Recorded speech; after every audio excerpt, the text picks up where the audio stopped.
The man testifying, Charles Freeman, was granted an immunity deal by the government to go on the record. He not only knew about the nature of the tapes he was paid to retrieve and recover, but made copies of them himself. To start off, the only reason why this man is testifying and taking a stand is only on the basis of the immunity deal that he would not be charged for perjury.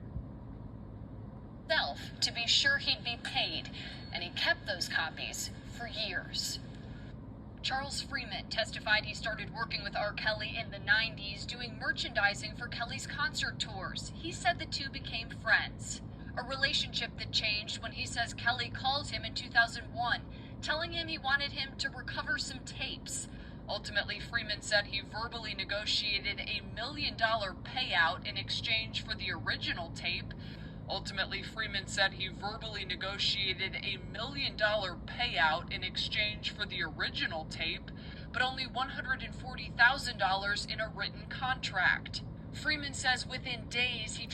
So I'm trying to understand, if R. Kelly is your friend and he called you to retrieve some tapes, and then you turn that into extorting the man and saying, oh, only way I'm going to give you these, he going to send you to go retrieve some tapes.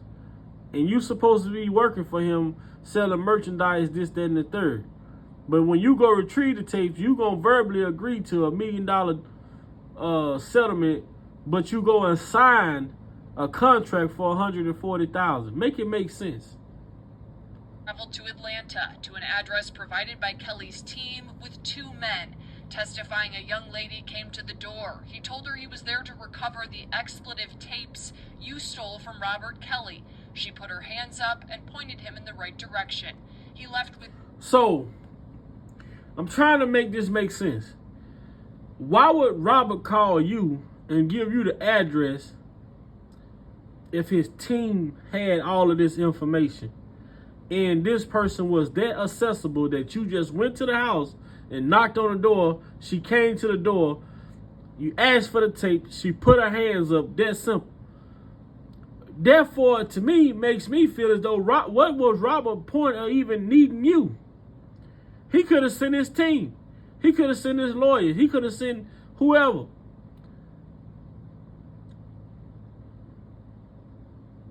I'm just trying to make sense of this shit, man. Young lady came to the door. He told her he was there to recover the expletive tapes you stole from Robert Kelly.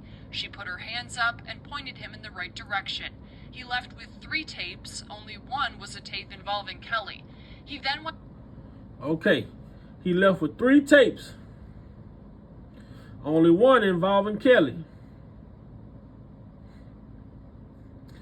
He left with 3 tapes. Only one involving Kelly. We got Glossman. And this will be shown to you on polygraph results relating to the copy of that tape. These polygraphs were ordered by Edward Jensen. The results were provided to Edward Jensen. This was Edward Jensen's investigation. Darren McDavid never made anyone do anything. And you will learn that when Lisa Van Allen returned over the tape, there were people present. Not liars and blackmail artists, but professional people that saw how that tape was delivered. Darren McDavid never got that tape. The tape was reviewed by Edward Jensen and his experts, and what you will learn is the tape that Lisa Van Allen gave them was a threesome. She was in it, but the third party in it was not a minor victim. The third party was Robert Kelly's wife, Andrea. So I'm trying to understand this now. If the tape that Lisa Van Allen gave them was the tape that showed the threesome with Robert and Lisa and Andrea, and we see that Charles Freeman said only one of the tapes showed Robert in it. So how one of the tapes showed Robert in it, and Charles Freeman and Glossman is saying to Charles Freeman that the one tape was the tape with Lisa Van Allen, Robert Kelly, and Andrea, how the hell is Charles Freeman saying that the one tape was R. Kelly and a minor that kept referring to her body parts as 14 years old? That means there has to be two different tapes. You have to make that make sense. You have to make that make sense.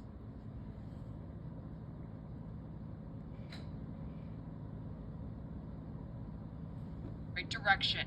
He left with 3 tapes, only one was a tape involving Kelly. He then went to a Walmart and purchased a VCR recorder and blank tapes. Making copies because he didn't trust Kelly's team to pay him.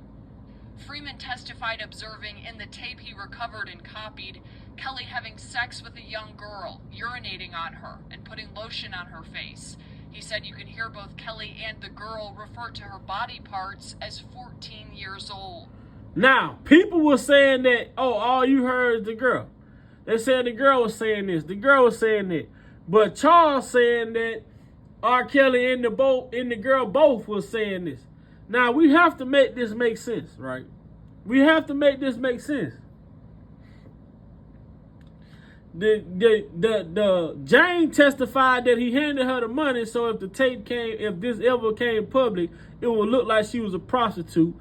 Then she said he wanted to cover up, keep their whatever they had going on a secret. But if you want to keep a secret, why would you even pull out a camcorder and record it? But then Jane also said that she did not have sexual relations, penetration, whatever, lose her virginity to Kelly until she was 15. A lot of shit ain't making sense to me. He never called the police. Prosecutors asked why. At one point, he said, quote, because the police wasn't going to pay me $1 million. In 2019, Freeman turned the copies over to his attorney after an attorney reached. He said he didn't call the police because the police wasn't going to pay him $1 million. Well, you signed a contract with supposedly, allegedly Robert Team. You wasn't going to get $1 million from that either. You signed a contract for $140,000. You got to make that shit make sense. Him about holding porn for Robert Kelly, and that's what led to his involvement in this trial. Man, these people ain't making this shit make sense. And we out here listening, man. He said he retrieved 3 tapes from Lisa Van. He retrieved 3 tapes. Only one of the tapes showed Robert Kelly on it. Then he said the one tape that did show Robert Kelly on it showed him with young ladies that kept referring to her body parts as 14-year-old, him and her. But then Glausman on the cross asking about the tapes, but he's saying that now it's a tape that showed Kelly, Lisa Van Allen, and Andrea. So if only one tape showed Kelly in it, how could it be that the one tape showed Kelly, Lisa, and Andrea, but the same one tape showed Kelly and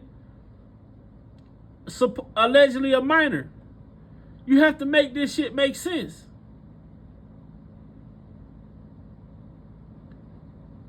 That's in the transcript.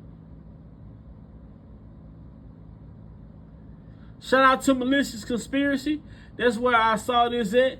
And I just said I had to do a play-by-play and do a little breakdown to some of these things that this guy was pointing out.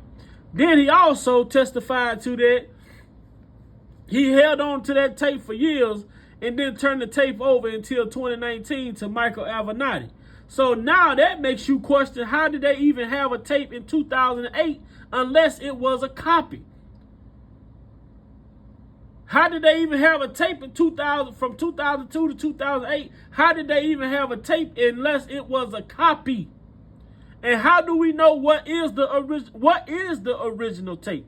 Because he went and bought a stack of burners VHSs and a VCR and started making copies Ain't no telling how many copies this guy had that made over a 20-year period.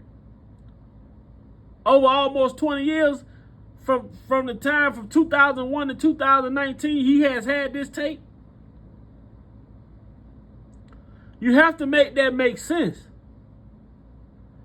And if he had this tape that long, how did they get the tape? Or did they have a copy of a tape?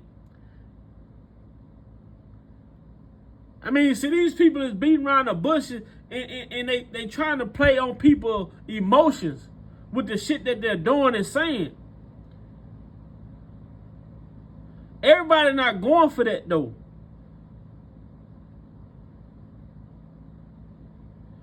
And make sure y'all like this video. Make sure y'all comment, leave your comments. Make sure y'all share it. Subscribe to the channel if you haven't already. And we just gonna break this shit down play by play, man. That's it.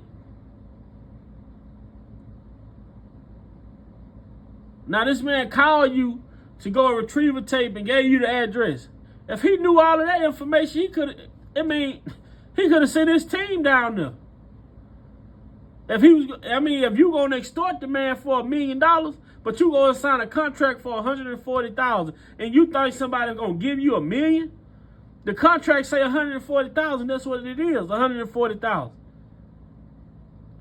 But if you had all this leverage with the tape, and if it was a such thing as a real tape, why would you sign a contract for $140,000? You gotta make this shit make sense.